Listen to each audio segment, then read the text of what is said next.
পৃথিবীটা সুন্দর। এই সুন্দর শব্দগুলো ছোট্ট আসিয়ার জন্য ভয়াবহ মিথ্যা। কারণ পৃথিবীর সবচেয়ে অসুন্দর অধ্যায়টি নিজের জীবন দিয়ে রচনা করে গেছে আমাদের আসিয়া। সবার চোখের মধ্যমণি হয়ে গেছিল এই কয়েকদিনের মধ্যে আমাদের আসিয়া। যে বয়সে সুন্দর পৃথিবীর স্বাদ নেয়ার কথা ছিল, সেই বয়সেই মানুষরূপী নরপিশাচের আক্রমণ।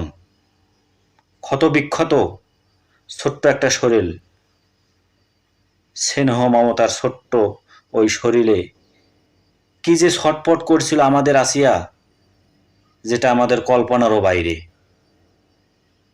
গোটা বাংলাদেশকে কাঁদিয়ে, আমাদেরকে কাঁদিয়ে না ফেরার দেশে চলে গেছে আমাদের আসিয়া।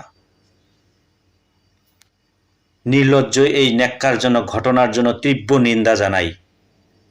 শাস্তি চাই ওই নির্মম নরপশুদের, এমন শাস্তি চাই